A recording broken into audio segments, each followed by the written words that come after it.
चलिए सभी बच्चे आ गए, बता दीजिए एक बार। साउंड जा रही है क्लियर? चलिए चलिए कुछ हम लोगों ने कल रासायनिक समीकरण संतुलित करने के लिए आप लोगों को दिया था, वो आपको बोर्ड पर दिख रहा होगा, ठीक है ना। उसको आज जो है समीकरण को संतुलित करके दिखाना है। आप लोग देखिए कैसे संतुलित किए थे, मिलाते चलिएगा आप लोग भी, ठीक है। हम बताते ही चलते हैं और आप लोग भी मिलाते चलिएगा। कहीं कोई दिक्कत हो तो आप पूछ सकते हैं। जैसे पहला हमने समीकरण दिया था, नाइट्रोजन को हाइड्रोजन गैस के साथ अभिक्रिया कराई जाती है तो अमोनिया गैस बनती है, यानी NH3 बनता है। तो यहाँ पर देखिए समीकरण पहले देखना है कि संतुलित है कि नहीं है। तो यहाँ देखिए कोई भी एक तत्व को देखिए, जैसे कि कोई भी एक पदार्थ को देखिए, यहाँ नाइट्रोजन देख रहे हैं तो नाइट्रोजन N2, यहाँ पर नाइट्रोजन के 2 परमाणु हैं और उत्पाद में देखिए नाइट्रोजन के 1 परमाणु है। मतलब दोनों तरफ अभिकारक में और उत्पाद में दोनों तरफ नाइट्रोजन की परमाणु संख्या बराबर नहीं है, इसलिए ये असंतुलित है, कंकाली रासायनिक समीकरण है। इसको संतुलित करना होगा।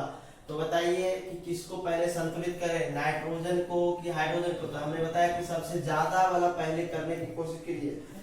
जिस परमाणु की संख्या सबसे ज्यादा दिख रही है उसको पहले कोशिश करते हैं। तो एक बात बताइए, यहाँ पर नाइट्रोजन 2 है, यहाँ पर हाइड्रोजन 2 है और यहाँ पर देखिएगा तो नाइट्रोजन 1 है और हाइड्रोजन कितना है, यहाँ हाइड्रोजन 3 है। एक बात बताइए, हाइड्रोजन इधर 3 है और इधर 2 है, तो इधर कोई चीज से गुना करेंगे तो ये 3 के मल्टीपल में बढ़ते जाएगा। 3 गुना 6 हो सकता है, 3 से गुना करेंगे तो 9 हो सकता है। तो इधर तो 2 ही है, तो क्या फिर हाइड्रोजन को अगर इधर से इधर हम 2 से गुना कर देते हैं तो 3 का मल्टीपल में बढ़ेगा, 3 गुना 6 हो जाएगा हाइड्रोजन। तो क्या इधर 6 पुर सकता है? हाँ पुर सकता है, पुराया जा सकता है। हाँ पुराया जा सकता है, 6 तो हाइड्रोजन पुराया जा सकता है। कैसे? इसमें भी 3 से गुना कर दे। तो ये भी देखना है कि अगर हम इसमें कोई नंबर से गुना करते हैं तो इधर जितना हाइड्रोजन हो गया है तो क्या कोई दूसरा संख्या से इधर गुना करे तो उतना हाइड्रोजन को पुराया जा सकता है, बराबर किया जा सकता है, यहाँ पर किया जा सकता है। तो देखिए यहाँ पर जो है 3 हाइड्रोजन है, तो हम इसको 2 से मल्टीप्लाई कर दें तो क्या हो गया, अब कितना हाइड्रोजन हो गया, 6 हाइड्रोजन हो गया। और 6 हाइड्रोजन हो गया तब इधर देखिए 2 ही हाइड्रोजन है, तो फिर क्या करना पड़ेगा, तो इसमें 6 पुराने के लिए क्या करना पड़ेगा, 3 से मल्टीप्लाई करना पड़ेगा। तो अब जो है देखिए हाइड्रोजन का काम खत्म हो गया, 3 दूना 6, इधर भी 3 दूना 6, हाइड्रोजन बराबर हो गया। अब बच गया नाइट्रोजन, 2 से गुना हुआ है NH3 में, तो नाइट्रोजन के साथ भी गुना है, हाइड्रोजन के साथ भी गुना है, तो नाइट्रोजन तो 2 हो गया। तो देखिए अभिकारक में भी 2 नाइट्रोजन है, देख लीजिए, और उत्पाद में भी 2 से गुना किए तो पूरा हो गया। क्लियर है? पहला समीकरण संतुलित हो गया। दूसरा देखिए हमने बनाया है K+H2O, ठीक है। मतलब पोटेशियम को जल के साथ अभिक्रिया कराए हैं तो पोटेशियम हाइड्रोक्साइड बना है, ठीक है। पोटेशियम हाइड्रोक्साइड बना है, तो देखिए इसको संतुलित कीजिए, क्या होगा। यहाँ पर देखिए कितना है, H2O, ध्यान से देखिएगा। तो यहाँ पर हाइड्रोजन की संख्या देखिए सबसे ज्यादा नजर आ रहा है, सबसे ज्यादा किसकी संख्या दिख रही है, हाइड्रोजन की संख्या दिख रही है। हाइड्रोजन कितनी दिख रही है, इधर देखते हैं तो 2, इधर देखते हैं तो कितना दिख रही है, 1। तो बताओ कि इधर भी 2 पुराने के लिए क्या करना पड़ेगा, बराबर करने के लिए 2 से मल्टीप्लाई कर देते हैं, ठीक है। तो 2 से जब मल्टीप्लाई किए तो यहाँ ध्यान दीजिएगा, अगर हम यहाँ 2 से, इस क्वेश्चन में कुछ छूटा हुआ भी है, हाँ क्या छूटा हुआ बताइए तो, हाँ H2, चलिए ध्यान दीजिएगा। तो K+H2O, KOH प्लस H2, देखिए यहाँ हमने 2 से क्या कर दिया, मल्टीप्लाई कर दिया। तो अभी तो फिर से आप देखिए, जब K+H2O, KOH प्लस H2, अब बताइए यहाँ पर हाइड्रोजन 2 है, यहाँ पर 2 जगह हाइड्रोजन है, यहाँ भी है और यहाँ भी है, तो 2 और यहाँ पर कितना है, यहाँ पर 1 है, तो टोटल कितना हाइड्रोजन हो गया, 3 हो गया। अब बताइए 3 हो गया तो एक चीज करते हैं कि इधर 2 है तो 2 के मल्टीपल में पुराना चाहते हैं, यानी 2 4 हो जाए, 6 हो जाए, 8 हो जाए, इस तरह से। तो इधर हम कोई चीज से गुना करेंगे, 2 से गुना कर देंगे तो 4 हो सकता है, 3 से गुना कर देंगे 6 हो सकता है, मतलब 2 के मल्टीपल में पुराना चाहते हैं। इधर 2 है, इधर भी अगर हम 2 से गुना कर दे तो 2 हाइड्रोजन यहाँ, 2 हाइड्रोजन यहाँ, तो टोटल उत्पाद में हाइड्रोजन कितना हो गया, 4 ठो, ठीक है, 4 हाइड्रोजन हो गया। अब देखिए अभिकारक में हाइड्रोजन की संख्या, हाइड्रोजन की परमाणु संख्या कितने हैं, 2 है। तो इसमें क्या करना पड़ेगा, इसमें भी 2 से गुना कर देंगे तो 4 हाइड्रोजन पूरा हो गया।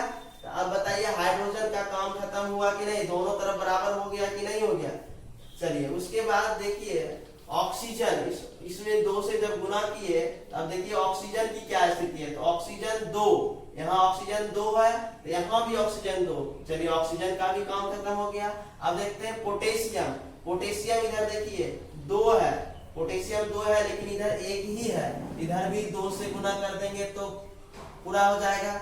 अब देखिए एक बार देख लीजिए सारे तत्वों को, सारे तत्व और यौगिकों को देख लीजिए संतुलित है कि नहीं है, प्रत्येक तत्व को देखना है। तो 2 पोटेशियम, 4 हाइड्रोजन, तो 2 और 2 4 हाइड्रोजन, ऑक्सीजन 2, ऑक्सीजन भी यहाँ 2, कंप्लीट है, ये संतुलित है।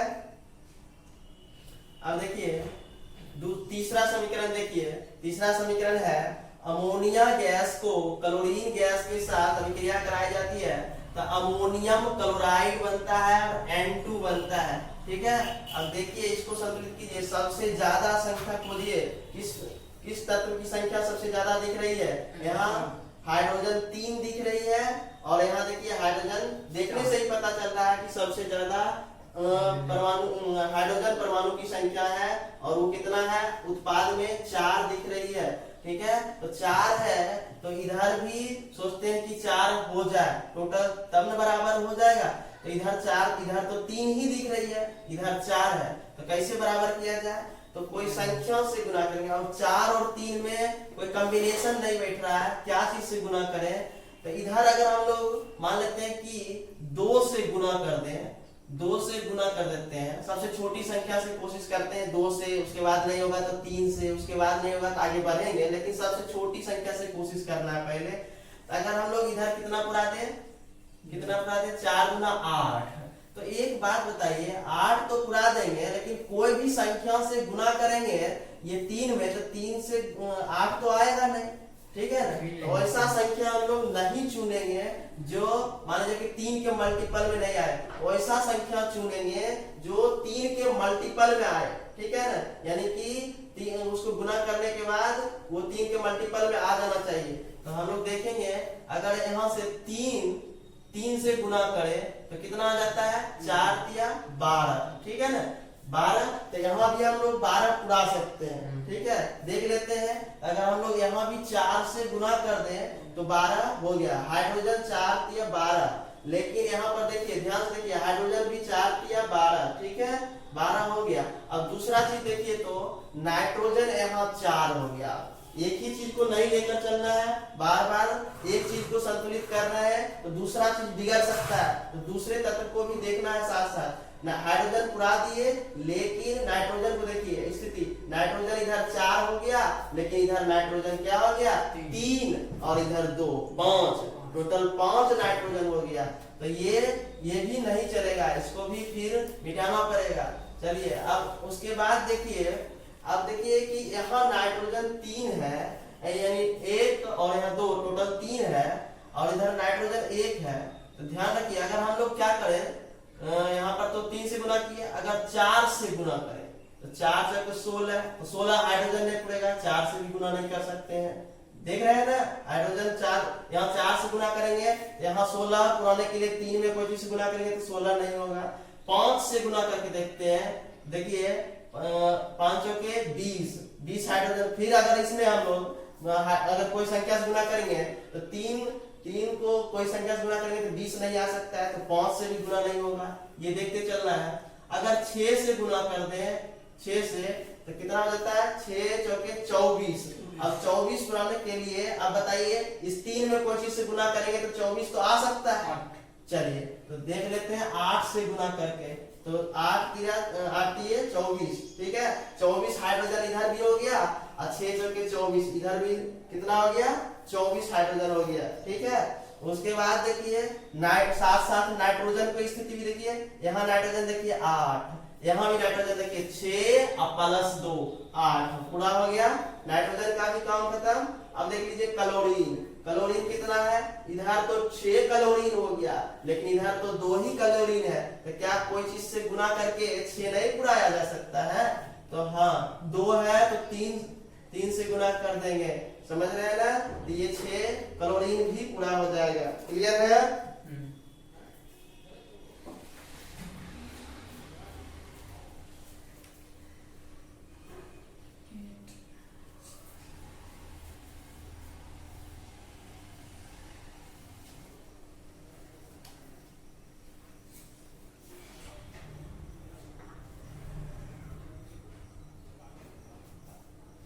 आगे देखिए H2 + Cl2 HCl, इसको संतुलित कीजिए। तो देखिए कोई भी एक तत्व को उठाइए, अगर हाइड्रोजन ही देखते हैं तो हाइड्रोजन इधर 2 है, ठीक है, तो इधर भी 2 पुराने के लिए हमने क्या किया, 2 से मल्टीप्लाई कर दिया, और जब 2 से मल्टीप्लाई किया तो HCl मैंने 2 से मल्टीप्लाई किया, तो हाइड्रोजन को पुराने के लिए क्लोरीन में भी 2 से गुना हो गया, तो क्या इधर देखिए क्लोरीन 2 है, इधर भी 2 है, ये भी संतुलित हो गया। ठीक है, अच्छा 4 नंबर छूट गया, 4 नंबर देख लीजिए, 4 नंबर देख लीजिए, H2S + O2 बनता है H2O और SO2।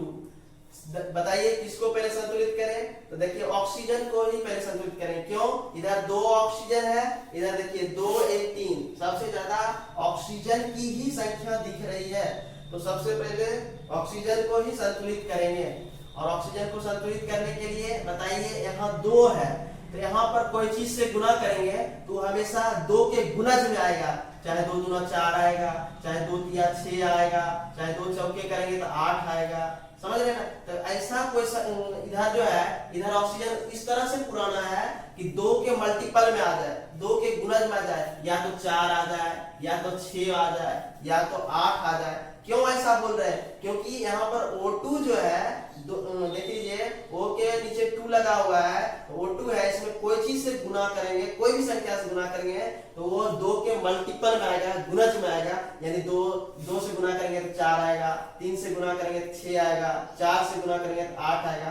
तो हम यही कोशिश करते हैं कि इधर भी टोटल ऑक्सीजन पुराने में 2 के मल्टीपल में आ जाए, यानी कि 4 आ जाए, 6 आ जाए, 8 आ जाए, तो हम दोनों तरफ बराबर कर सकते हैं। अभी देखिए 2 ऑक्सीजन यहाँ पर 2 जगह ऑक्सीजन है, यहाँ 2 ऑक्सीजन है, चलिए अगर यहाँ भी 2 ऑक्सीजन हो जाए तो 4 ऑक्सीजन हो जाएगा, जो 2 के गुना हो जाएगा। तो देखिए 2 ऑक्सीजन यहाँ, 2 ऑक्सीजन यहाँ, टोटल 4 ऑक्सीजन उत्पाद में, अभिकारक में आसानी से हम 4 पूरा सकते हैं 2 से गुना करके। देखिए ऑक्सीजन का काम खत्म हो गया, ऑक्सीजन टोटल 4, यहाँ भी ऑक्सीजन 4। अब देखिए दूसरा तत्व देखिए हाइड्रोजन, देखिए हाइड्रोजन जो है इसमें 2 से गुना किए तो हाइड्रोजन 4 हो गया, क्या इधर हाइड्रोजन 4 है, नहीं है, तो इसमें भी 2 से गुना कर देंगे तो 4 आसानी से पूरा हो सकता है। ठीक है, पूरा हो गया, तो हाइड्रोजन का काम खत्म, ऑक्सीजन का काम खत्म, बच रहा है सल्फर। क्या सल्फर के पास देखिए, तो देखिए सल्फर कितना हो रहा है, 2 हो रहा है, तो इधर देखिए तो सल्फर 1 है, तो इसको बताइए इसको क्या करना पड़ेगा, 2 से गुना करोगे तो फिर तो ऑक्सीजन घबराएगा,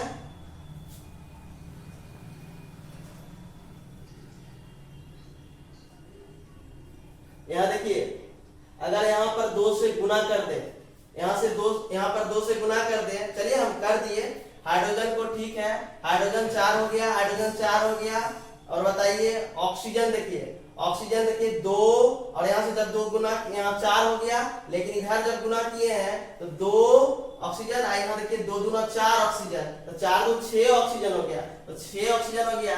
तो अब आपको बताए हुए थे कि कभी एक तत्व को पुराने के लिए, बराबर करने के लिए किसी संख्या से गुना करते तो कोई दूसरा तत्व का जो है समीकरण बिगड़ सकता है और संतुलित हो सकता है, तो उसको फिर गुना करने के लिए हम लोग क्या करेंगे, दूसरा संख्या ट्राई लेंगे। तो 6 है, अगर हम 3 से गुना कर दे तो क्या हो सकता है, 6 पूरा हो सकता है। ठीक है, देख लीजिए आप समीकरण संतुलित।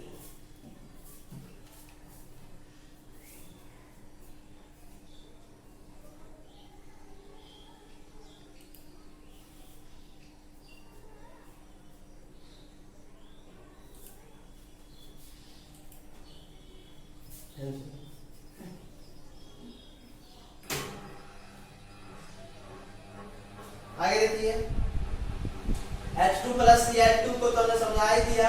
ये इधर हाइड्रोजन 2 है, इधर भी अगर हम 2 पुराना चाहे तो 2 से गुना कर दिए तो HCl में H भी 2 हो गया, Cl भी 2 हो गया, अब क्लोरीन भी इधर 2 है तो बराबर हो गया। छठा देखिए 6 नंबर देखिए, कैल्शियम हाइड्रोक्साइड मतलब चूने का पानी या भाखड़ा चूना, ठीक है ना। उसको जब क्या करेंगे, या इसको हम लोग बुझा हुआ चूना भी बोलते हैं, इसको जब बुझे हुए चूने में कार्बन डाइऑक्साइड गैस प्रवाहित की जाती है तो कैल्शियम कार्बोनेट यानी कि संगमरमर की प्राप्ति होती है और साथ में जल बनती है। देखिए इसको संतुलित कीजिए, पहले देख लेते हैं क्या ये संतुलित अवस्था में है या नहीं। अगर है तो काहे करेंगे, नहीं है तब करेंगे। कैल्शियम 1, कैल्शियम 1 तो देख लीजिए, ऑक्सीजन गिनती कीजिए 2 और 2 4, देख लीजिए 3 1 4, ऑक्सीजन भी पूरा हुआ है। हाइड्रोजन देख लीजिए, हाइड्रोजन 2, इधर भी देख लीजिए हाइड्रोजन 2, कार्बन देख लीजिए, कार्बन इधर 1, इधर भी कार्बन 1। ये तो समीकरण संतुलित है, इसको संतुलित करने की जरूरत नहीं है। क्लियर है? चलिए अब आगे देखिए, यहाँ पर Zn है, जिंक है प्लस AgNO3 है, इधर जिंक है, इधर सिल्वर नाइट्रेट है, इधर क्या बनता है जिंक नाइट्रेट और Ag यानी सिल्वर को विस्थापित कर देता है। तो देखिए इसको संतुलित कीजिए, सबसे ज्यादा इस तत्व की संख्या दिख रही है। देखिए यहाँ ऑक्सीजन 3, यहाँ 3 दिख रही है, यहाँ 3 गुना 6 दिख रही है। तो कहने का मतलब पहले जो है ऑक्सीजन को ही क्या करते हैं, पुराने की कोशिश करते हैं, बराबर करने की कोशिश करते हैं। तो यानी 3 गुना 6 है, इधर 3 है, इधर क्या चीज से मल्टीप्लाई कर दें कि 6 हो जाएगा, 2 से मल्टीप्लाई कर दिए। तो 2 से मल्टीप्लाई कर दिए तो 2 से जब मल्टीप्लाई किए तो ऑक्सीजन तो हो गया 6। अब देखिए सिल्वर कितना हो गया, सिल्वर भी 2 हो गया, लेकिन इधर सिल्वर 1 है, इधर भी 2 से मल्टीप्लाई करना पड़ेगा तब सिल्वर पूरा होगा, सिल्वर दोनों तरफ बराबर होगा। अब देखिए नाइट्रोजन में भी नहीं तो 2 से गुना हुआ है, नाइट्रोजन देखिए, नाइट्रोजन 2, क्या नाइट्रोजन 2 है इधर? हाँ है 2, देखिए नाइट्रोजन 2 है, नाइट्रोजन इधर भी। अब देखिए क्या जिंक, जिंक का देख लीजिए, जिंक 1 है इधर भी जिंक 1 है, ये समीकरण संतुलित हुआ। ठीक है,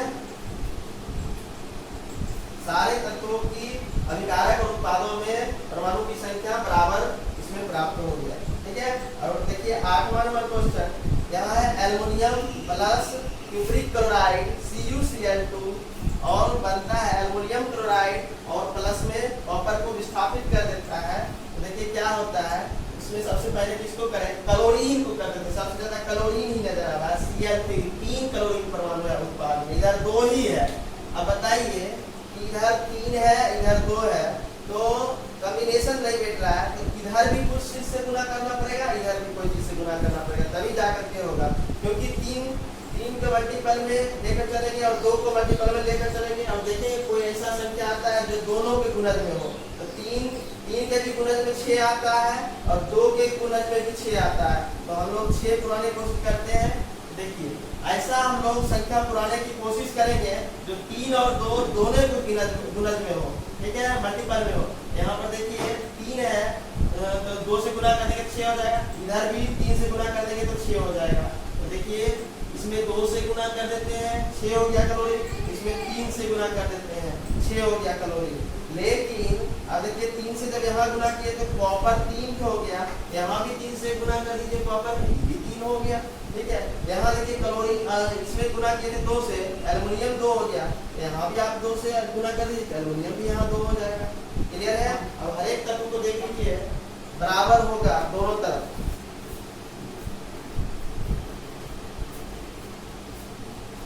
क्लियर है यहाँ तक?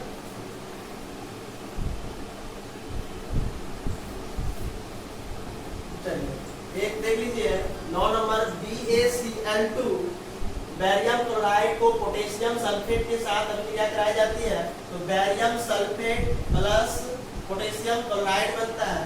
देखिए बैरियम इसमें देखिए सबसे ज्यादा संख्या किसकी, तो ऑक्सीजन को ही देख लीजिए, ऑक्सीजन को ही पहले करके देखते हैं। ऑक्सीजन इधर 4, क्या इधर भी ऑक्सीजन 4 है? 4 है, चलो ऑक्सीजन का तो काम ही खत्म हो गया।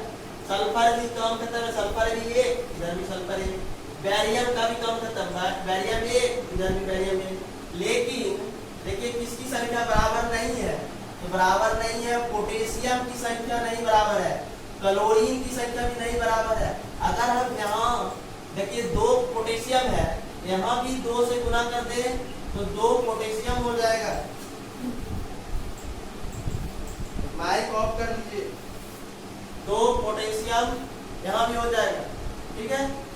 उसके बाद देखिए क्लोरीन यहाँ 2, जब इस पोटेशियम क्लोराइड में 2 से गुना किए तो पोटेशियम तो 2 गुना हो गया दोनों तरफ। क्या क्लोरीन में भी इसमें 2 से गुना हुआ, क्या क्लोरीन दोनों तरफ बराबर हुआ? यहाँ भी Cl2 है, यहाँ भी 2 है, यहाँ भी 2 है, ये भी समीकरण संतुलित हुआ, ठीक है।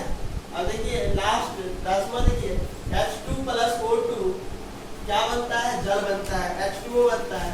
देखिए इस समीकरण में बताइए कि हाइड्रोजन बराबर है, इधर 2 बराबर है, ऑक्सीजन बराबर है। देखिए ऑक्सीजन इधर 2 है लेकिन इधर 1 ही है, बराबर नहीं है। क्या कर देंगे, इधर 2 है, इधर भी 2 करने के लिए 2 से गुना कर दिए। अब देखिए हाइड्रोजन 4 हो गया, इसमें भी हम क्या कर दें, 2 से गुना कर दें तो 4 हो जाएगा, ठीक है। ये समीकरण संतुलित है।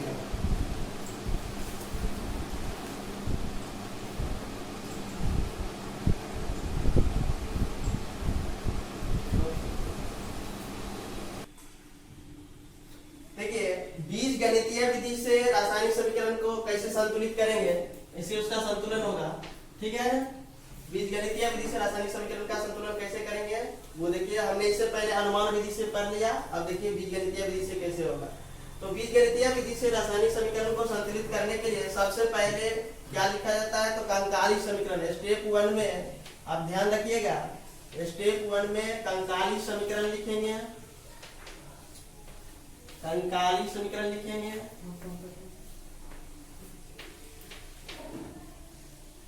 कंकाली समीकरण लिखेंगे जैसे कि उदाहरण में मान लीजिए कि कंकाली समीकरण जैसे मैग्नीशियम को ऑक्सीजन के साथ दहन कराया जाता है तो मैग्नीशियम ऑक्साइड का सफेद चूर्ण बनता है, यानी Mg+O2 क्या बनता है, MgO बनता है।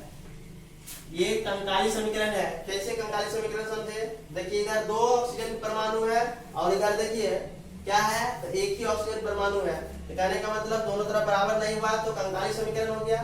स्टेप 2 में क्या करना है, स्टेप 2 में क्या करना है, प्रत्येक पदार्थों यानी अभिकारकों और उत्पादों में जो भी बन रहा है, जो भी भाग ले रहा है या जो भी पदार्थ का निर्माण हो रहा है, सभी के पीछे कोई ना कोई अज्ञात राशि से, ठीक है, गुना कर देंगे, अचर राशि से गुना कर देंगे। तो हम लोग अचर राशि यानी अज्ञात राशि को मान लेते हैं ABCD, कोई स्मॉल लेटर में मान करके गुना करते चलेंगे सबके पीछे में। जैसे कि यहाँ पर अगर हम लोग क्या करते हैं, इसके पीछे खाली स्थान, इसके पीछे भी खाली स्थान और इसके पीछे भी खाली स्थान छोड़ दिए। इसमें A से गुना कर देते हैं, इसमें B से गुना कर देते हैं और इसमें C से गुना कर देते हैं। कोई भी अचर राशि A, B, C से गुना कर देते हैं। मान लिया जाए कि अगर किसी भी कंकाली रासायनिक समीकरण में अगर उसके पीछे कोई अचर राशि, अभी हमें इस राशि का वैल्यू पता नहीं है, अज्ञात राशि A, B, C से हमने गुना कर दिया, और भी रहता तो D से, और भी रहता तो E से, जितना रहेगा उसको A, B, C, D इस तरह से अज्ञात राशि से हर एक पदार्थों के पीछे गुना करते चल जाएंगे और मान लिया जाएगा कि इस ABC का मान अंतिम में कुछ वैल्यू निकल कर आ जाएगा, इसमें बैठा देंगे, पुट कर देंगे तो ये समीकरण संतुलित माना जाएगा। अभी इस समीकरण को ऐसा चलिए जब ABC अभी पता नहीं है अज्ञात राशि का मान, लेकिन ऐसा समझिए कि जब हम ABC से गुना कर दिए हैं तो ये रासायनिक समीकरण अब संतुलित हो गया। ये रासायनिक समीकरण जब संतुलित हो गया तो दूसरा स्टेप में आपको ये करना है कि अभिकारकों और उत्पादों, यानी दूसरा स्टेप में हमने क्या किया ये बताइए। प्रत्येक देखिए सबसे स्टेप पहला क्या किए, रासायनिक समीकरण में कंकाली सबसे पहला काम स्टेप 1 में क्या करना है, कंकाली समीकरण लिखना है। जैसे हमने बताया कि मैग्नीशियम को ऑक्सीजन के साथ दहन कराएंगे तो मैग्नीशियम ऑक्साइड का चूर्ण बनेगा, ठीक है। पहला हमने काम कर लिया, कंकाली समीकरण लिख दिया। उसके पीछे आप खाली स्थान छोड़ दीजिएगा, यानी कि डब्बा बना करके छोड़ दीजिएगा। और स्टेप 2 में क्या करना है, तो प्रत्येक तत्व के पीछे अज्ञात राशि A, B, C से गुना करते चले जाएंगे। प्रत्येक पदार्थों के पीछे, प्रत्येक पदार्थ के पीछे अज्ञात राशि, अभी हमें उस राशि का मान नहीं पता है, अज्ञात राशि यानी अचर राशि A B C dot dot और भी बढ़ा सकते हैं, ठीक है, ए बी सी से गुना करेंगे, गुना करेंगे। दूसरा स्टेप समझ में आ गया होगा, हमने ए बी सी अगर और रहता है तो डी से, और रहता है तो ई से गुना करते चले जाते। स्टेप 3 में क्या करना है, जब ये पता चल जाएगा कि ए बी सी और किसी अज्ञात राशि से हर एक पदार्थों के बीच गुना हो गया है तो ये रासायनिक समीकरण माना जाएगा कि संतुलित अवस्था में। और जब संतुलित अवस्था में माना जाएगा इसका मतलब है कि हर एक तत्व की परमाणु संख्या जो होगा जितना अभिकारक में होगा उतना ही उत्पाद में होगा।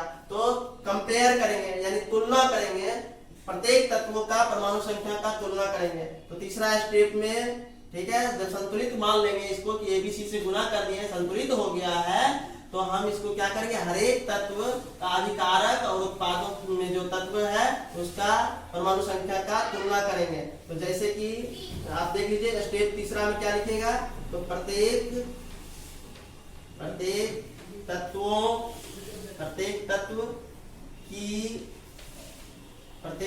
की संख्या का तुलना, या प्रत्येक तत्व की परमाणु संख्या का तुलना, परमाणुओं की संख्या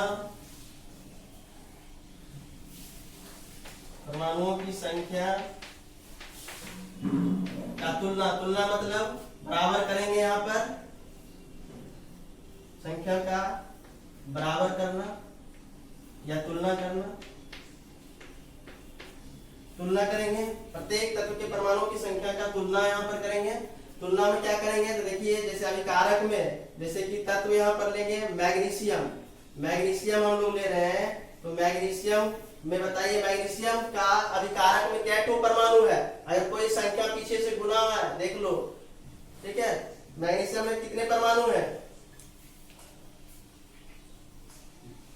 हाँ ए है मैग्नीशियम के कोई संख्या है, अभी ए बी सी समझिए कि कोई अज्ञात राशि है, मतलब कोई संख्या है, अभी गुना हो चुका है। यहाँ अगर मान लीजिए 2 लिखा रहता है तो आप कहते हैं ना मैग्नीशियम 2 है, अगर यहाँ ए लिखा हुआ है तो कहिए कि मैग्नीशियम के ए परमाणु है। अगर यहाँ पर ऑक्सीजन O2 का पीछे में B से गुना है, इसका मतलब है कि ऑक्सीजन के कितने यहाँ परमाणु है, तो 2B, क्योंकि अगर यहाँ पर 3 रहता था तो आप लोग गुना करके बताते थे कि ऑक्सीजन के 3 गुना 6 परमाणु है, ठीक है। उसी तरह से आप बताइएगा, यहाँ पर मान लीजिए अभी अगर 2 लिखा रहता तो आप बोलते मैग्नीशियम के कितने परमाणु है, तो 2 है, लेकिन अगर ए लिखा हुआ है तो कहिए मैग्नीशियम के अभी ए परमाणु है, तो अभिकारक में मैग्नीशियम के कितने परमाणु है, ए परमाणु है। क्या उत्पाद में देखो तो उत्पाद में मैग्नीशियम के कितने परमाणु है बताइए, हाँ उत्पाद में मैग्नीशियम इस इधर अभिकारक की परमाणु देख रहे हैं, इधर उत्पाद देख रहे हैं। मैग्नीशियम के लिए मैग्नीशियम का अभिकारक में परमाणु की संख्या ए है, उत्पाद में मैग्नीशियम के परमाणु की संख्या कितना है, सी है। और जब हमने बोला कि जब ए बी सी से गुना कर दिए हैं, ये रासायनिक समीकरण क्या है, किस अवस्था में माना जाए, संतुलित है, यानी संतुलित हो चुका है। सिर्फ इसमें ए बी सी का मान आएगा, अब पुट कर देंगे, बस हो गया संतुलित। तो इसका मतलब है जब संतुलित है तो दोनों तरफ प्रत्येक तत्व की परमाणु संख्या बराबर होगा। इसका मतलब मैग्नीशियम अगर इधर ए है, मैग्नीशियम परमाणु संख्या ए है, और इधर देखिए मैग्नीशियम की क्या परमाणु है, सी, इन दोनों बराबर होगा, क्योंकि हमने मान लिया कि समीकरण भी संतुलित है जब ए बी सी से गुना कर दिए हैं, ठीक है। प्रत्येक तत्व का हमने परमाणु संख्या क्या कर रहे हैं, बराबर करते चले जा रहे हैं। अब देखिए मैग्नीशियम का दोनों तरफ तुलना कर दिए, ऑक्सीजन का भी तुलना कर दिए। ऑक्सीजन परमाणु को देखिए और ऑक्सीजन परमाणु की संख्या तुलना कीजिए। इधर क्या ठो परमाणु ऑक्सीजन का अभिकारक में, हाँ 2 नहीं जी, 2B है, B नहीं है, 2B है, गुना कर। यहाँ पर अगर 3 रहता तो आप 3 दूना 6 करके गुना करके बताते। उसी तरह से तो आपको यहाँ B है तो गुना करके बताइए। ऑक्सीजन की परमाणु संख्या क्या ठो 2B बराबर इधर भी गिनती कीजिए, जब जितना है संतुलित है इधर जितना ऑक्सीजन होगा उतना ही इधर भी होगा। इधर क्या ठो है ऑक्सीजन, बी है, ऑक्सीजन के परमाणु संख्या, ऑक्सीजन के 3 सी ठो परमाणु है, ये ध्यान रखिए। दोनों तरफ ऑक्सीजन बराबर होगी, जैसे मैग्नीशियम दोनों तरफ बराबर, उसी तरह से बताइए क्या होगा, ऑक्सीजन भी बराबर होगा। कोई दिक्कत? अच्छा, यहाँ से अगर हम लोग बी का मान निकालना चाहे तो आसानी से निकाल सकते हैं, इसलिए बी बराबर अगर पूछे तो क्या निकल सकता है बताइए, C/2 निकलेगा। ठीक है, अब बताइए चौथा स्टेप में क्या करना है, चौथा स्टेप में क्या करना है, देख लीजिए। चौथा स्टेप में ये करना है कि जो आपने ए बी सी से जो गुना किया था उस सारे राशियों का अनुपात निकालिए। अनुपात निकालने के लिए यानी कि ए बी सी यानी अज्ञात राशियों का अनुपात, चौथा स्टेप में अज्ञात राशियों का अनुपात ज्ञात करेंगे।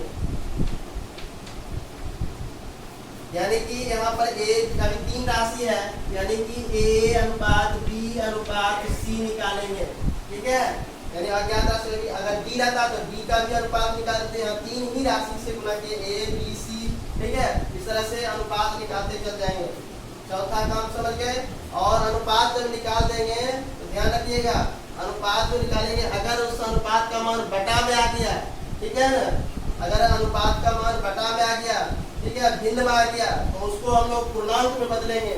इसके लिए हमें कोई ना कोई संख्या से क्या करना पड़ेगा, गुना करना पड़ेगा। ठीक है, अंतिम में हम लोग गुना कर लेंगे, भिन्न में नहीं आना चाहिए, क्योंकि ए बी सी का मान भिन्न में फुट नहीं करना है, मतलब दशमलव में नहीं आना चाहिए, वो किसी न किसी पूर्णांक में रखना है। इसलिए अगर भिन्न में आए तो कोई ना कोई ऐसा संख्या हम लोग ऐसा संख्या चुनेंगे जिससे गुना करेंगे वो भिन्न पूर्णांक में बदल जाए। चौथा काम यही करना है। ठीक है, अनुपात निकालते वक्त ये ध्यान रखना है भिन्न नहीं आना चाहिए, वो पूर्णांक में अगर आ भी गया तो उसको पूर्णांक में कन्वर्ट कर लेंगे। ठीक है, चौथा स्टेप तक समझ गए,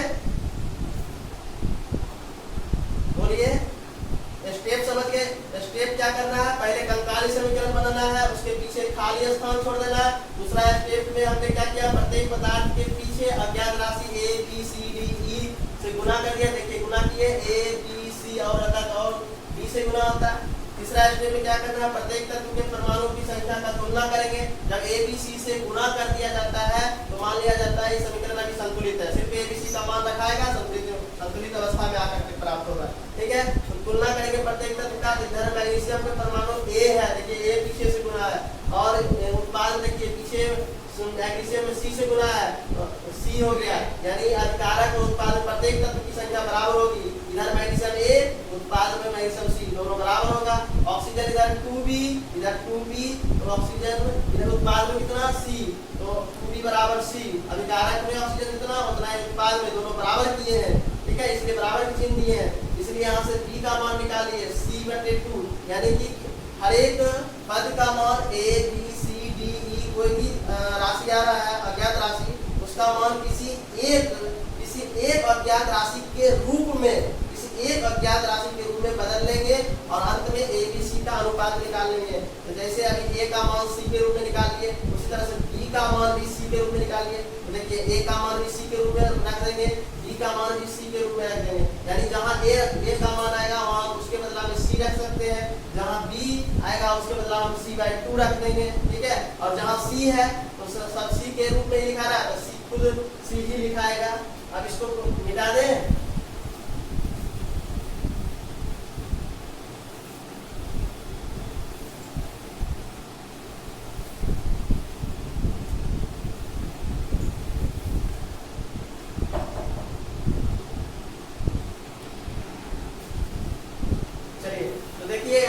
बीजगणितीय विधि से जो रासायनिक संक्रिया संतुलित करने का स्टेप था, तरीका था, वो हम समझा दिए। 4 स्टेप को ध्यान में रखना है। सबसे पहले कंकाली समीकरण लिखना है, दूसरा स्टेप में क्या करना है, उसके पीछे जो खाली स्थान छोड़े थे, ठीक है ना, ए बी सी कोई अज्ञात राशि से गुना करेंगे, गुना कर देंगे। ए अज्ञात राशि A B C D E से गुना करते चले जाएंगे, उसके बाद तीसरा स्टेप में क्या करना है, जब एबीसी से गुणा कर दिया जाएगा तो समीकरण को संतुलित माना जाएगा और प्रत्येक तत्व की परमाणुओं की संख्या तुलना करेंगे, यानी बराबर करते चले जाएंगे। और लास्ट में चौथा स्टेप में क्या करना है, तो प्रत्येक अज्ञात राशि जो आपने गुना किया था उस सारे राशियों का अनुपात निकाल लीजिएगा। ठीक है, अनुपात अगर भिन्न में आता होगा तो उसको कोई ऐसा संख्या से गुना कीजिएगा कि क्या हो जाएगा, पूर्णांक में बदल जाएगा। और उसके बाद जो वही अनुपात वाला जो मान आएगा वही एबीसी का मान बताएगा और उसके मतलब लास्ट स्टेप में उस एबीसी का मान हम उस समीकरण में रख देंगे तो समीकरण संतुलित हो जाएगा। एक बार में संतुलित होगा लेकिन टाइम थोड़ा ज्यादा लगेगा। जैसे उदाहरण चलिए, जैसे पहला उदाहरण हमने क्या दिया, मैग्नीशियम। नंबर 1 उदाहरण देखिए, मैग्नीशियम को कहे कि ऑक्सीजन के साथ अभी क्या करा दीजिए, यानी ऑक्सीजन में दहन करा दीजिए, मैग्नीशियम ऑक्साइड बनेगा। और हमने कहा कि प्रत्येक तत्व के पीछे, प्रत्येक पदार्थों के पीछे कोई ना कोई संख्या से गुना कीजिए। ठीक है, हमने ए से गुना कर दिया, यहाँ बी से गुना कर दिया, यहाँ सी से गुना कर दिया। जब ए बी सी से गुना कर दिया इस समीकरण को संतुलित अवस्था में माना जाए। ये अब संतुलित हो गया क्योंकि ए बी सी का मान आएगा और इसमें रख देंगे, पुट कर देंगे, ये संतुलित हो जाएगा। अभी संतुलित, ये रासायनिक समीकरण संतुलित हो गया जब ए बी सी से गुना कर दिए। अब क्या करना है, प्रत्येक तत्व के परमाणु की संख्या का तुलना कीजिए। जैसे मैग्नीशियम के लिए, मैग्नीशियम का अभिकारक में परमाणु संख्या कितना है, ए, और उत्पाद में परमाणु संख्या कितना है, सी। अब संतुलित है तो दोनों तरफ बराबर होगा।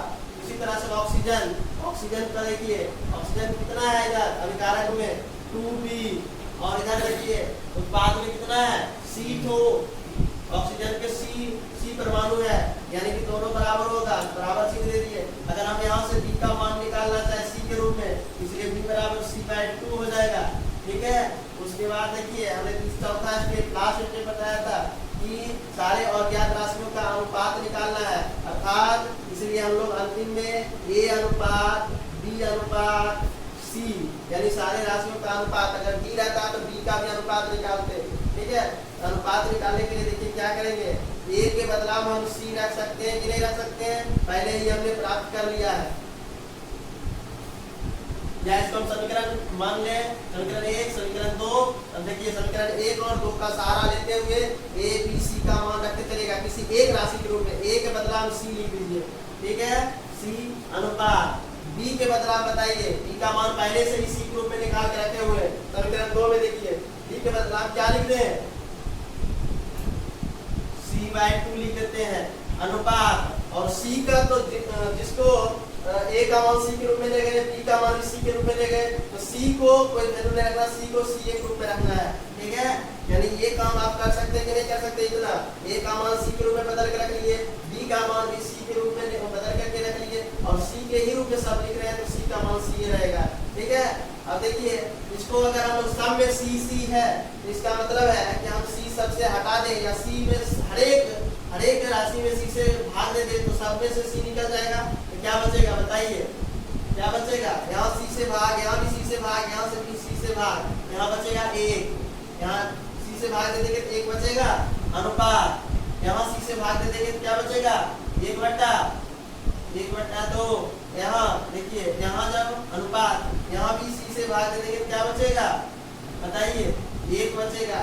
यानी कि सभी में C था, इसलिए आप उस C को हटा सकते हैं। ठीक है, यानी भाग देकर के हटा दीजिए, हर एक राशि में हटा दिया, हमें प्राप्त हुआ 1 अनुपात 1/2 अनुपात 1। यानी कि आपको बताए थे कि अगर अनुपात का मान अगर भिन्न में आ जाए तो उसको भिन्न में नहीं रहने देना है, उसको हटाना है। तो बताइए भिन्न में आ गया ना 1/2, ये तो नहीं आया भिन्न में, ये आ गया 1 आ गया तो उसको हटाना पड़ेगा।